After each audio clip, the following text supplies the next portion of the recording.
welcome once again to Convex 2022, an annual conference on experimentation by VWO, a full funnel experimentation platform.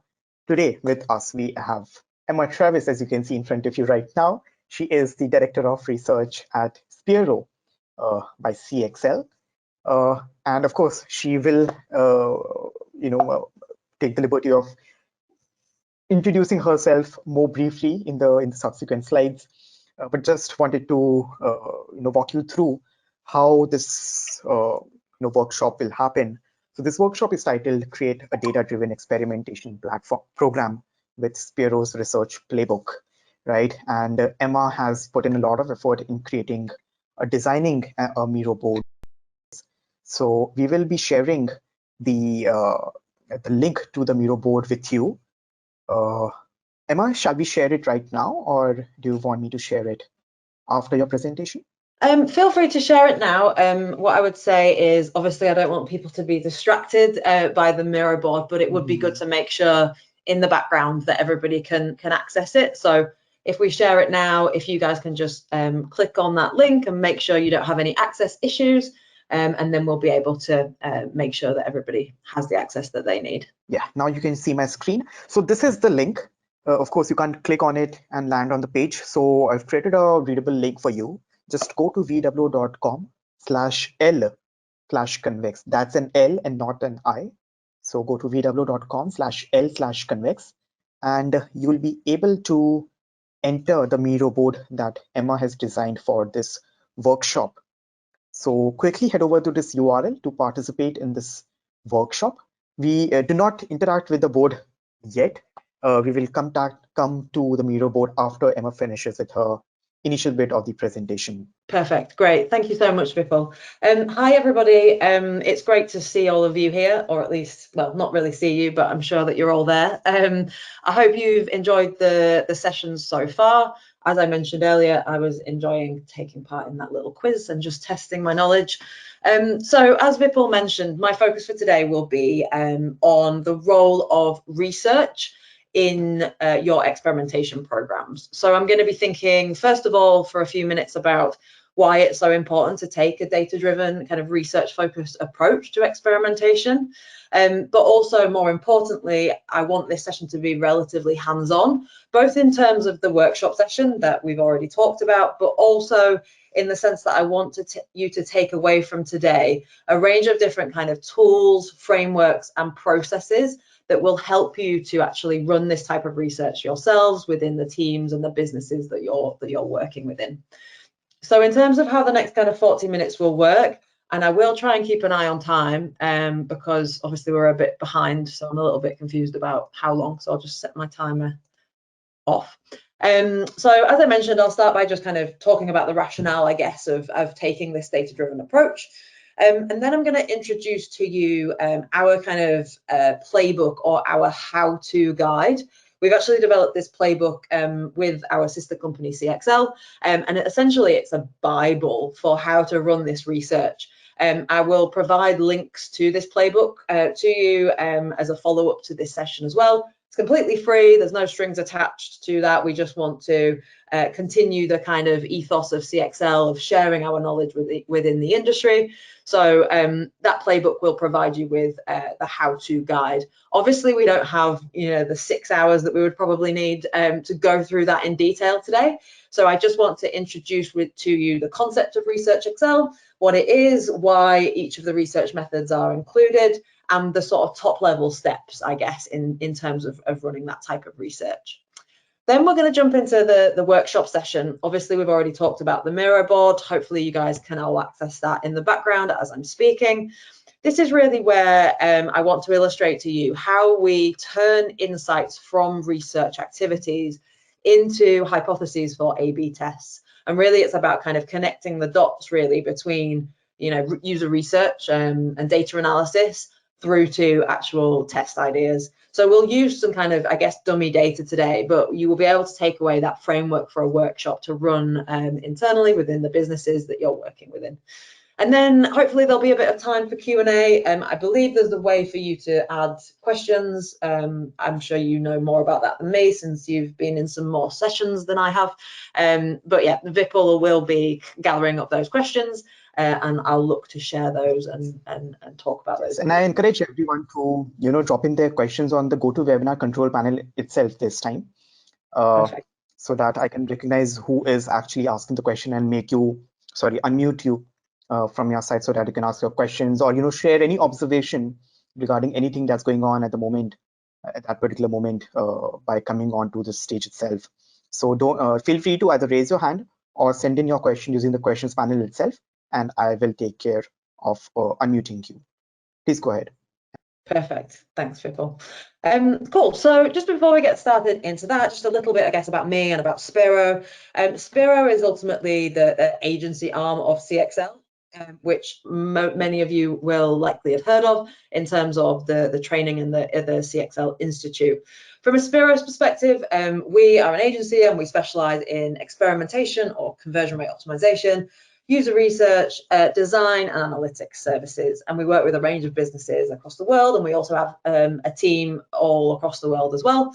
I've been working at Speero as research director for 2 years now, but I've been in UX and experimentation for over 10 years, but really with a big focus on user research. I've spent years running interviews, running usability studies, following people around supermarkets with weird technology that measures brainwaves and all of these kind of weird and wonderful research activities. So that's really my passion, and that's what brings me to my role as research director at Speero, and it's also what brings me here today.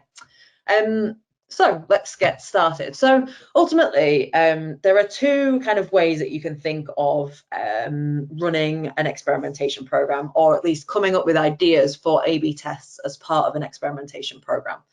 Option one is basing ideas on ultimately guesswork, assumptions, opinions, often actually from the top down. So, maybe the CEO or the highest paid person or whoever shouts the loudest.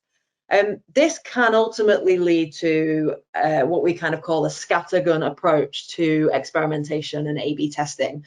Testing lots of random things with no real kind of rationale, reason, or lack of clear strategy in terms of what you're testing and why. Option two, on the other hand, is the type of experimentation programs that we try to build with our clients. So this is being data-driven and being customer-focused. And really, in order to do those things, you have to be regularly conducting research, regularly talking to your customers to understand what matters to them. These types of programs also tend to be more kind of considered and more strategic, because they're focused on identifying real customer problems. And as such, we tend to extend, I guess, the types of experiments that we run into more kind of innovative business strategy experiments versus things like the traditional button color tests or moving something above the fold kind of tests as well. So you might be saying, or you might be thinking to yourself, well, what's so wrong with option one? I guess you could argue that if you throw enough things at a wall, eventually something will stick, right? So eventually, if you test enough random ideas, you'll find some things that work along the way. And I guess to an extent, this is true. But from a business perspective, this doesn't make logical sense. And there's two main reasons for this. And that's because this approach requires over-investment in two things that we generally are all short of: time and money. So if I dig a little bit quickly into each of those a little bit more. So from a time perspective, this scattergun approach will ultimately mean that it takes longer to find what really matters to your users, to your potential customers and your customers. So what we're showing on this slide here is the various outcomes that we have from any given test. So we have winners, losers, and flat tests. We'll ignore the error one for now.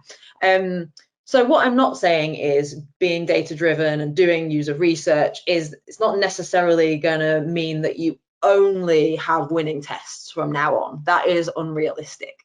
And And besides, a losing test isn't necessarily a bad thing. A losing test actually shows a significant shift in behavior, but just in the wrong way. But you found something that kind of resonated with your customers in some way. So that's actually a really great opportunity for an iteration.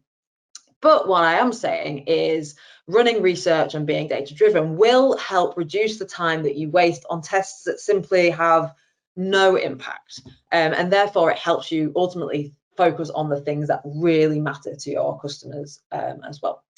And then there's the money aspect. So the longer you spend kind of, I guess, wasting time on things that don't really matter or don't move the needle in terms of the important metrics that you're looking at, the more money that you're wasting in terms of, you're acquiring traffic, you're spending billions of dollars potentially to acquire new customers, new visitors to your website. But you're not making the most of that traffic, A, because you're not converting them, but B, you're also not learning from them by testing things that really matter, that get you significant test results, whether that is, winning tests or losing tests, but you're not shifting behavior in that sense. So what we see is that many businesses are kind of growing on paper in terms of traffic, but not following suit when it comes to kind of revenue and profitability. And that's because there's still this kind of addiction, I guess, or obsession with acquisition and acquiring traffic, and not enough focus on converting that traffic into paid customers. This isn't necessarily a new phenomenon in the digital world. I've been working in the industry for over 10 years, and this is something that we've regularly talked about, especially when I've worked in like full service digital agencies. So I've dealt with clients kind of spending millions or maybe even billions of dollars on paid search strategies, and then kind of scraping the barrel for budget for things like research and experimentation. It's not enough to just acquire traffic, and now it's also not enough to just A/B test random things. Just A/B testing isn't going to be the silver bullet that you're looking for. What is going to be the silver bullet is using experimentation to solve real user pain points and real customer problems. And we can only do that by gathering a deep customer understanding. And we can only do that by running research. So I want to introduce to you Speero's Research Excel model. So you can see how thorough this methodology is, not just because of the number of research kind of methods that are included in this methodology, but actually more importantly about the different types of research that we're looking at pulling together and identifying the key themes from across these research methods. These research methods on their own are not necessarily anything particularly brand new that you won't have heard of before, but the magic really happens here when we conduct multiple research methods over a similar period of time and triangulate the data across these different research methods. One of the reasons for this is that, and I like to think of Research Excel or this type of research methodology as a bit of a jigsaw puzzle. Each of these different research methods is great at gathering a particular type of data and actually quite bad at gathering a different type of data. So I'll give an example to kind of explain what I mean here. So usability studies, for example, they're a great way to identify on-site friction areas. So, the traditional UX kind of usability issues that we might uncover, things like users, struggling to complete a form due to poor error messaging, maybe on an e-commerce website, struggling to find the product that they're looking for because the site search doesn't work very well. These kind of, I guess, more traditional UX issues. Usability studies are an absolutely brilliant way to find out where those kind of areas of friction are. On the other hand, a customer survey is never going to get you insight into on-site friction. We should never try and mold a survey to get that type of data because it's just not the right method in order to do that. However, what a customer survey will get you is some really great insight into your customers' motivations, what matters to them kind of in general when shopping for the products that you sell or researching the services that you might offer. We're not going to find out usability issues, but we are going to get that kind of deeper motivational data. And again, it's kind of thinking about pieces of that puzzle, and we can use these pieces of information in different ways to optimize our website. So for example, usability studies, they provide friction data, which can help us identify kind of UX fixes, A/B tests that might be focused on, fixing UX issues, for example. Whereas motivational data is going to be more useful when thinking about things like website copy and website content, and potentially pieces of functionality that you have on your website as well, to help address those kind of motivational aspects. So all of these different pieces of research have their role, they all have their kind of benefits, and they all have their things that they can't offer and they can't do. And that's why it's important to kind of do a wider spectrum of research activities in most cases, versus maybe just focusing on one, because then you only have one piece of the puzzle, so to speak. Now, this is kind of a framework that we've recently put together. And what I want to point out here is that we have developed that Research Excel framework from years of working with clients on these types of projects. And what we find is that combination of research activities as part of Research Excel is a really great balance between kind of effort and value, and tends to be appropriate in most kind of cases for the businesses that we work with, at least. That said, we have and we continue to tailor Research Excel to specific client needs. So you might be sat there and thinking, well, we could never do X, Y, and Z because of A, B, and C reasons. Well, that doesn't mean you can't do any research. And this matrix, which we're working on actively at the moment, is about mapping out those different research methods to help businesses to understand what type of research they could do, what's realistic for them in their circumstances, based on things like cost, effort, as well as the value that you get from those different research methods.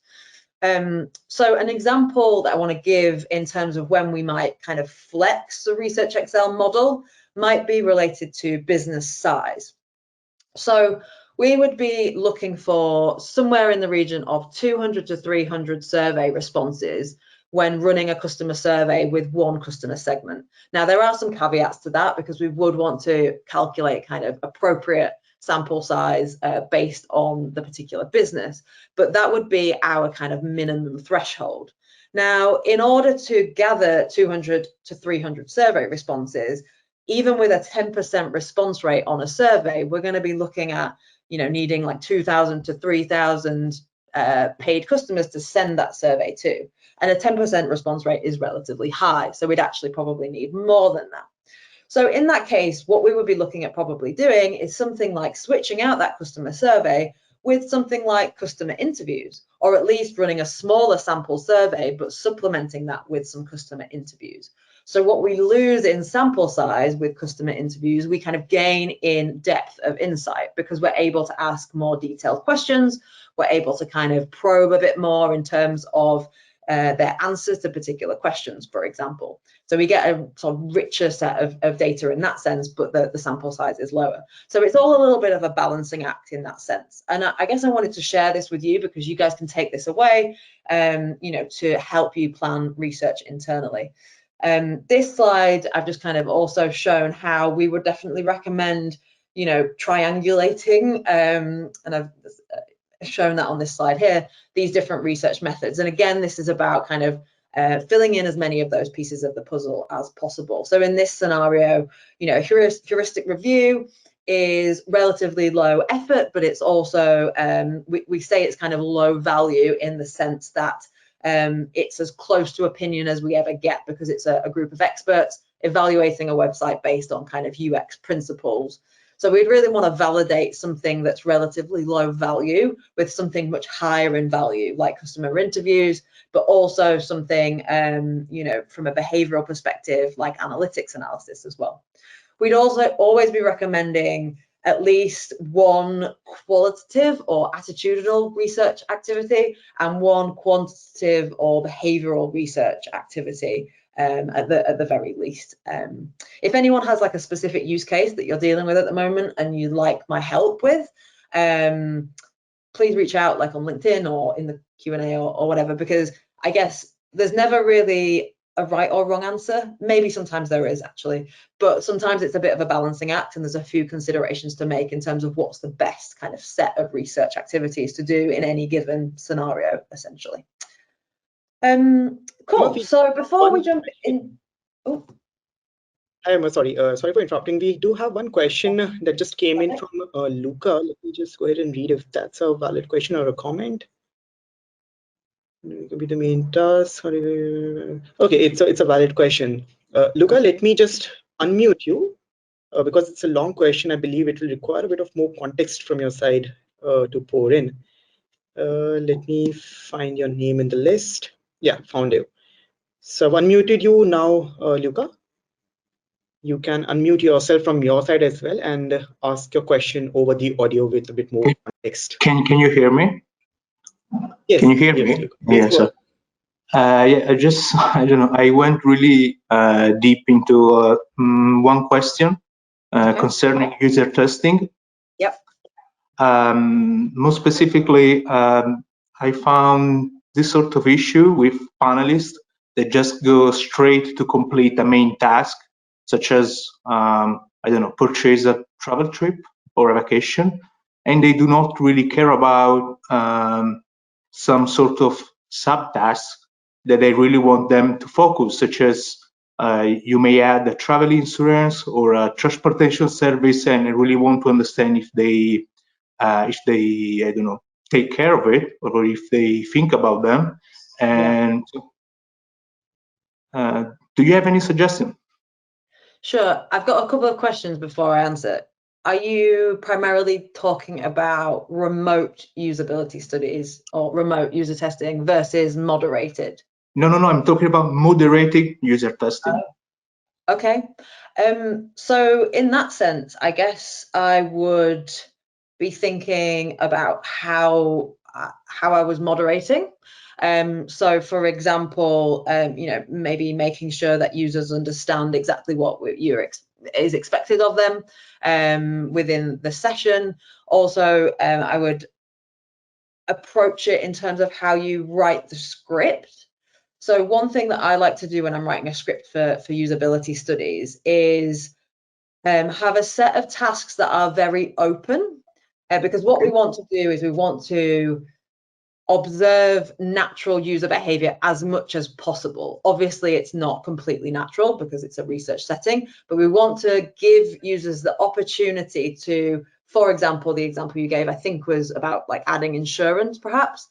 So we want to almost see if they do that naturally before we tell them to do that, if that firstly makes sense. So I would be kind of making sure to prime them by telling them things like, I'm really interested in how you would do this normally if I wasn't here, you know, watching you, for example, maybe mentioning that we have plenty of time to go through this task, so there's no need to rush. And also, you know, saying things like, you know, I'm really interested in how you would do this normally, so there's no right or wrong ways of doing things, for example. So we really want to put them at ease, but then we also want to give them the opportunity to just do what they would do kind of naturally. But then obviously, if you have a certain specific research objective, so for example, you want to gather insights into, you know, the insurance add-ons, for example, then we would want to add as a second or a third task, having some more sort of specific tasks aimed at that particular kind of research objective, you know, to make sure that we are gathering the insight that we need. But yeah, I think it really comes down to kind of how you moderate and the questions that you ask, but also how you kind of prime the participants to understand that they are able to kind of do what they would do normally. But I also think the other thing to mention that's important is if they don't add insurance, for example, within the checkout flow or whatever the example is, that's kind of interesting in itself.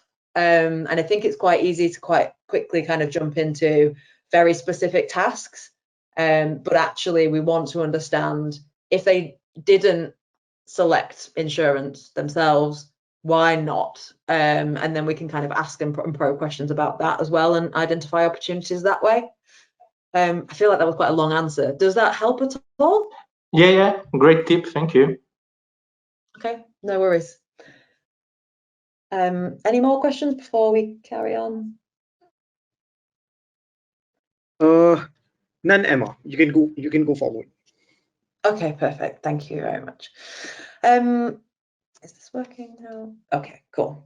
So the last thing I'm kind of going to talk through before we jump into the workshop session is these kind of 5 main steps for running Research Excel. But actually these 5 steps apply to any research that you might be running. So that example I gave of kind of heuristic review, analytics analysis, and customer interviews, these 5 steps would be the same 5 steps. And I'm going to talk you through all of them quite briefly, but the reason I want to do this is because where we're going to end up as part of the workshop session is on steps kind of 4 and 5. So I kind of want to prime you in terms of what happens before we get to that stage that we're going to do in the workshop. So step number 1 is preparation. So there's quite a lot to prepare and plan for with all of these different research activities. So this would include things like, from the survey perspective, like what questions are we going to ask? And there's a whole art in, developing good questions for surveys and how we ask the right types of questions. But also things like what tool are we going to use to run the survey? How are we going to send the survey out? Are we going to offer an incentive to encourage people to complete the survey? From a usability study perspective, and obviously we were just talking about that with that question and answer, what questions are we going to ask? What tasks are we going to set? And also thinking about the types of people that we want to include and what kind of demographics, what kind of screener questions we might want to use. Things like polls, we need to think about the logic there. How long are we going to wait until we trigger the poll? Maybe it's exit intent. If so, what are we going to do about mobile, where there's kind of no such thing as exit intent? All these different things that there are to think about in terms of preparing for each of these different research activities. Again, a lot of this is available in the playbook that I mentioned at the start in terms of what you need to think about for each different research activity. Then data gathering. Now, I'd like to say that this is the point where we just sit back and relax and let the data kind of flood in, but unfortunately that isn't always the case, and there are definitely still some things that we need to be doing at this point. So quality assurance is one of those. So again, thinking about the question that just came in, there is definitely a quality aspect to things like usability studies, especially if we're running remote research, remote usability studies. I would recommend, setting one up, watching it back, and making sure that the quality was good in terms of, did they understand the tasks? Did they understand the questions? Was there anything that they misinterpreted? Was the flow correct? Because you can preview the flow yourself, but sometimes until an actual user has used it, you don't actually know, just like with any user experience. Also, with things like surveys and polls, we're going to want to check on sample size, how we're getting on. If we're not getting on very well, are there changes we need to make to the approach? Do we need to send follow-ups or reminders? Can we stop the poll and start analysis? So we kind of want to keep an eye on how things are gathering as well. Step number 3 is coding or analysis. Now, what I'm showing on the screen here is some screenshots from the coding templates that we use for things like surveys and polls. Now, there is also kind of the analysis that happens in terms of like heat map analysis, session recording analysis, for example. That obviously doesn't necessarily happen in this same format. But in terms of surveys and polls, what we would be doing is kind of quantifying the insights ultimately. So if it's kind of closed questions or multiple choice questions, we're simply kind of quantifying, the groups, the trends in terms of how people answered those. But also a lot of the time, especially with surveys, we're asking open-ended questions. So we do a kind of sentiment analysis, and we do that actually manually because we've never had a lot of luck with doing that via a tool. So that's another reason why we try to cap the number of responses at a kind of sensible amount, so 200 to 300 responses, because that's like a manageable task to go through those manually and tag them with kind of different sentiment tags. Again, all the templates are available within the playbook, but this coding essentially is where we take all of the kind of individual pieces of raw data and we start to kind of condense those down into some kind of key insights that we can quantify as well. Next up is thematic analysis. And actually, this is where we start to run some workshop sessions. This is going to be kind of the first thing we're going to do as part of the workshop that we're going to jump into in a few minutes. What I wanted to show you here is a kind of live example of that. So on the left-hand side of the slide, this is all done in Miro as well. On the left-hand side of the slide, you can see some top-level kind of research insights that have come from each individual research activity. So you can see this is what we found from user testing, this is what we found from customer survey, etc.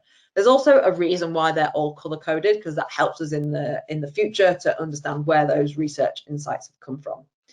Then what we do is essentially a card sorting activity on our own research activities, insights.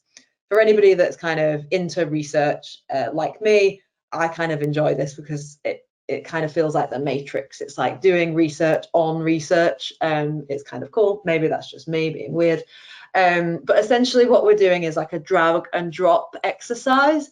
So we're grouping these insights into groups that make sense based on their content. So I'll show you an example of that. So from here, we dragged these ones over into this group. And you can kind of see we started adding some that were all to do with delivery together.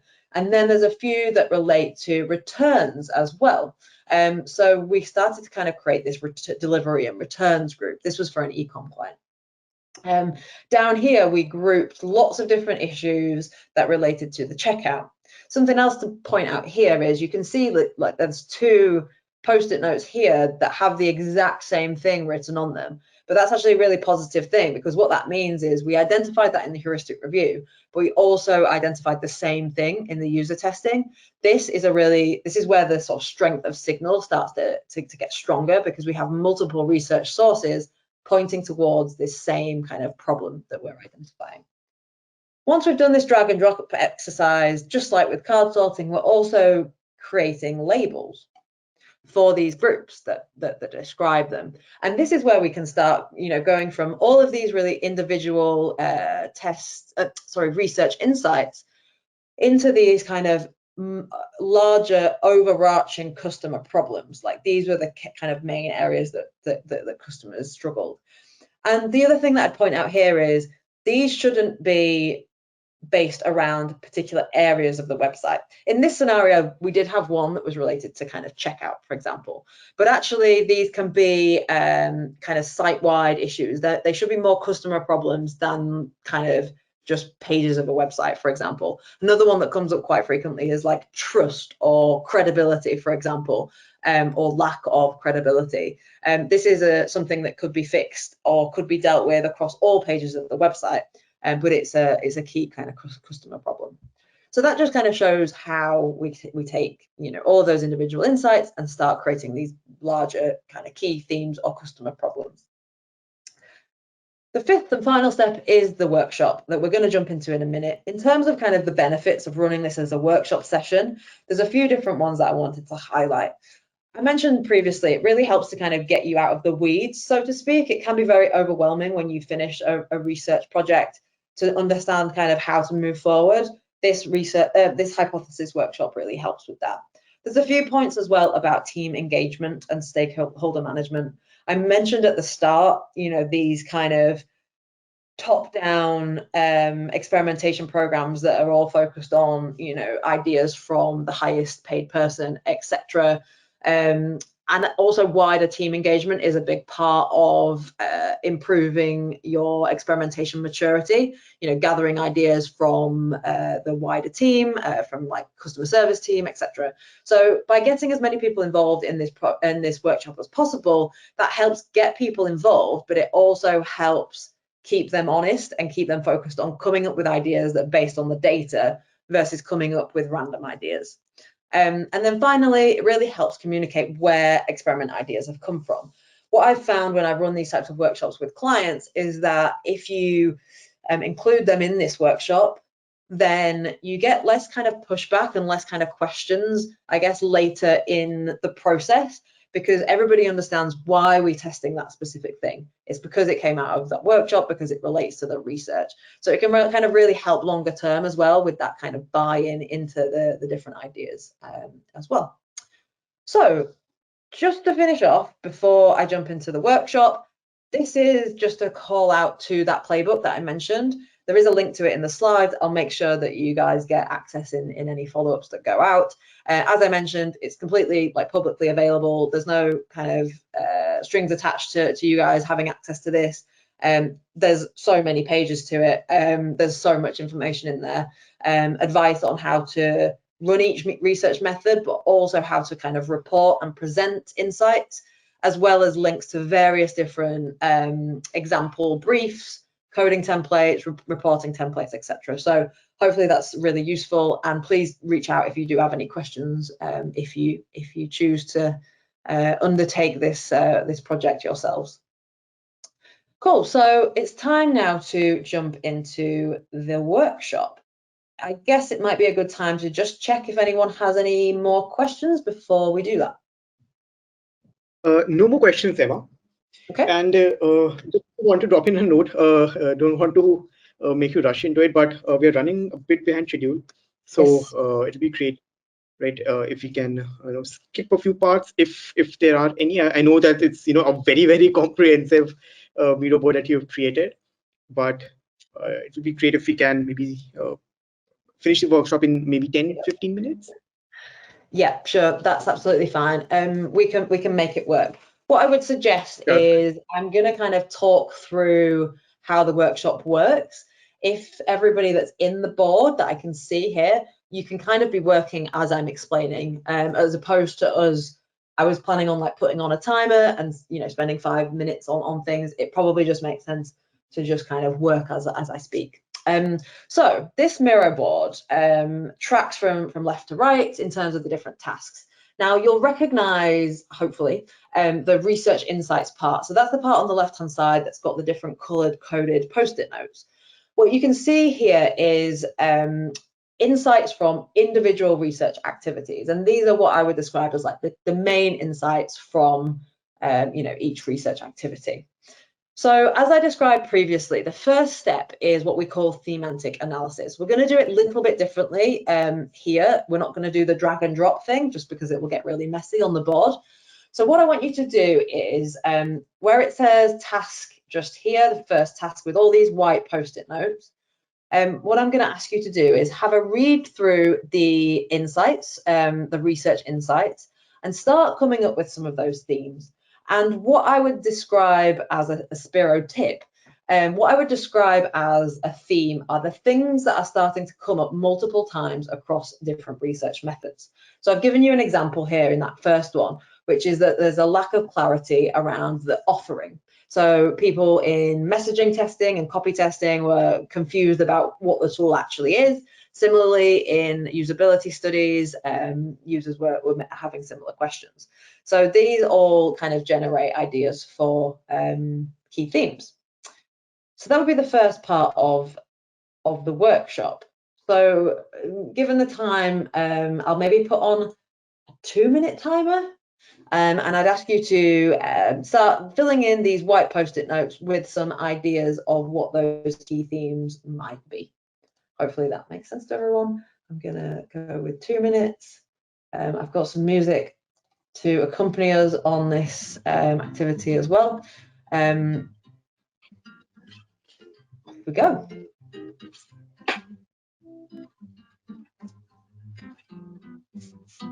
That's a great idea, and I hope the instructions to interact on the Miro board are very clear enough to you. Just let us know if it is not. I can see a couple of people adding things, which is a good sign, I think. Right.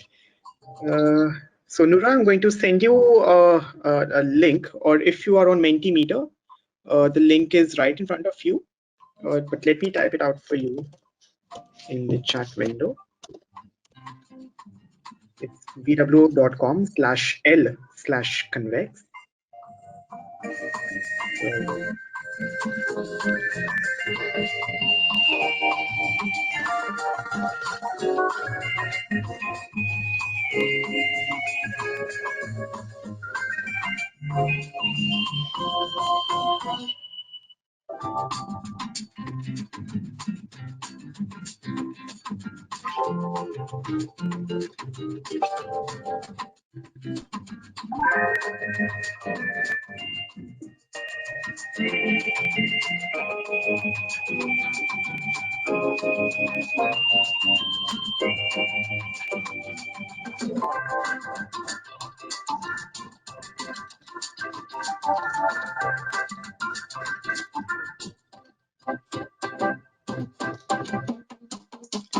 Okay, just 20 seconds left to add a few more ideas of those kind of key themes.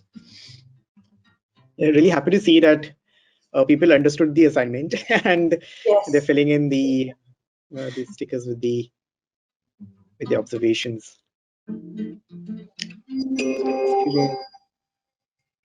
Perfect. So obviously, ordinarily, we would have much sort of more time to do this and to really kind of dig into these insights.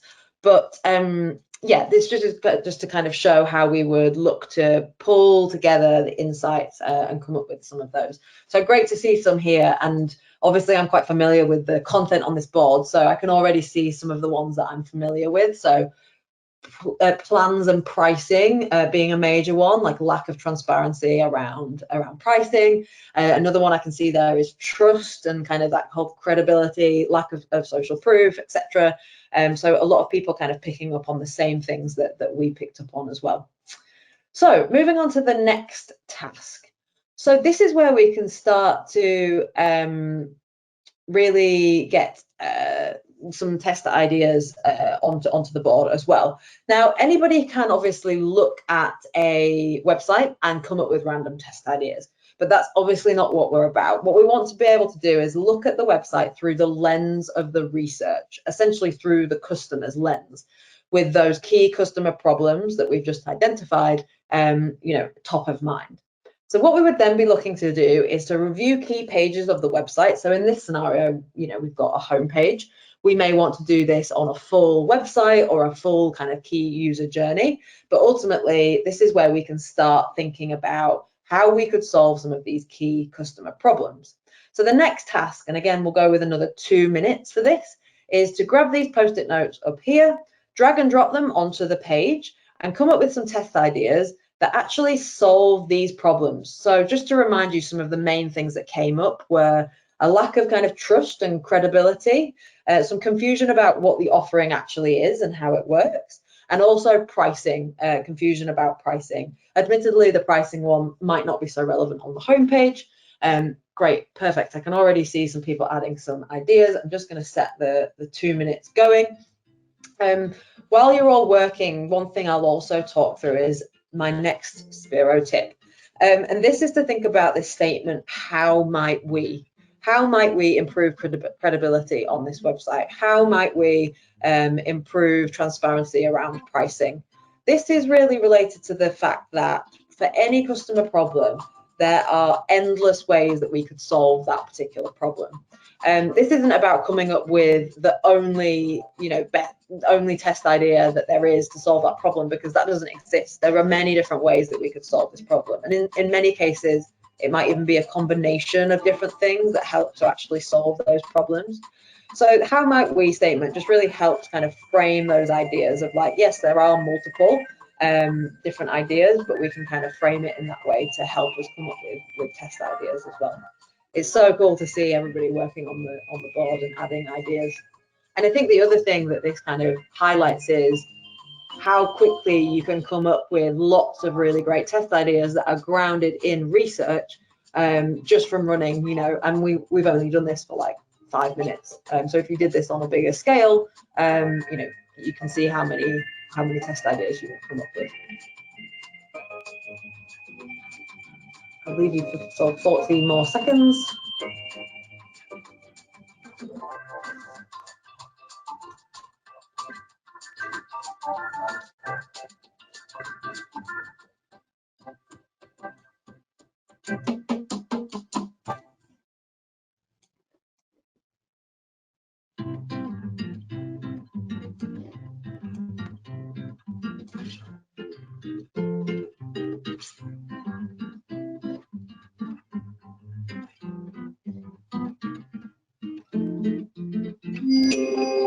Okay, perfect.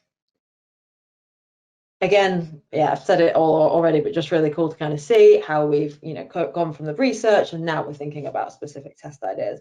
Now, the final task, and this is probably the part we can spend the least amount of time on just in terms of time, but this is just about hypothesis creation ultimately. So you'll remember I called this a hypothesis generation workshop. What this isn't is random test idea workshop. So it's really important that we come away not just with a load of random test ideas, but actual hypotheses for A/B tests. Now, there are a lot of different hypothesis frameworks out there, and none of them are necessarily wrong. Well, some of them might be, but it doesn't necessarily matter which framework you use, as long as you use a framework and you stick to it. The reason that this is the framework that we use is because it starts with this because statement. Now, this is really important when we're really, you know, we want to keep ourselves honest. We want to really keep focused on why we're running these tests.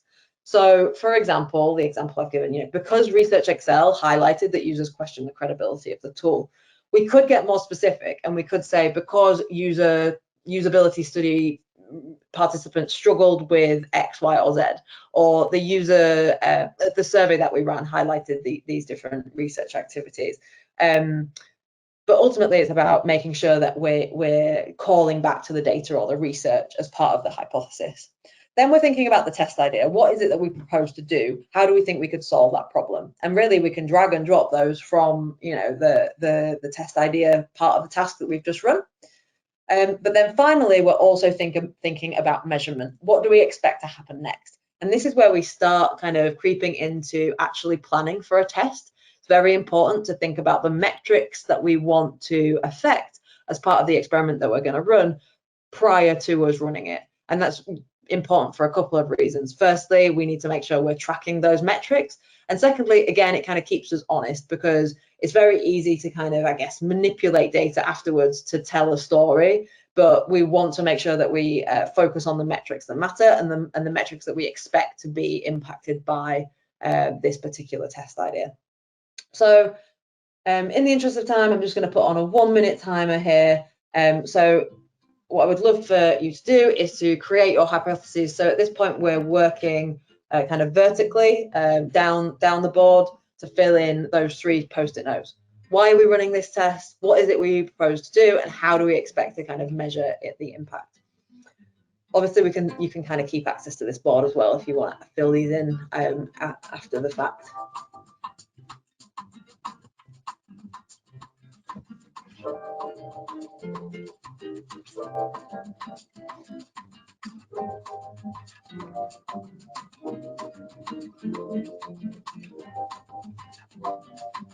While people fill in their responses, we also had received a comment a while back. A viewer commented that this Speero board is really awesome. Would you be willing to share it later?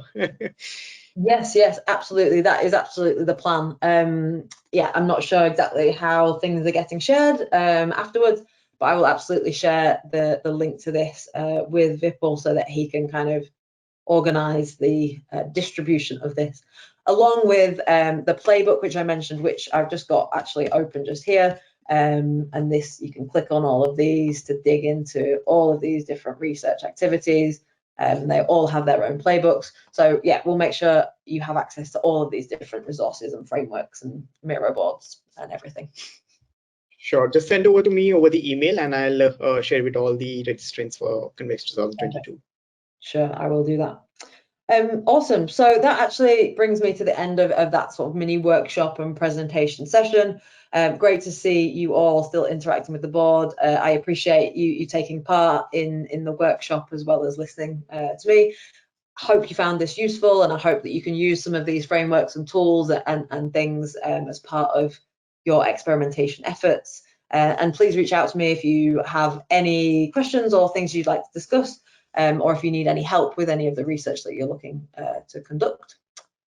So that's me done. Whatever questions do you have, you can either send them to me, or you can put them in the questions panel right now, or you can also find Emma, Travis, or anybody from, for that matter, from Speero, and ask your questions to them or help you out with anything relating to experimentation. Of course, goes without saying, CXL has been working in the field of experimentation for I think over a decade now. So of course, feel free to reach out to Emma, and I'm sure that she'll be able to help you out with your answers. Thank you so much, Emma, once again, for bearing with me to rush things up a bit. I know this is not the ideal way to run a workshop, but in the interest of time, we will have to make it this way. Thank you so much once again, Emma, and thanking everyone as well in the attendees for interacting with Emma's Miro board.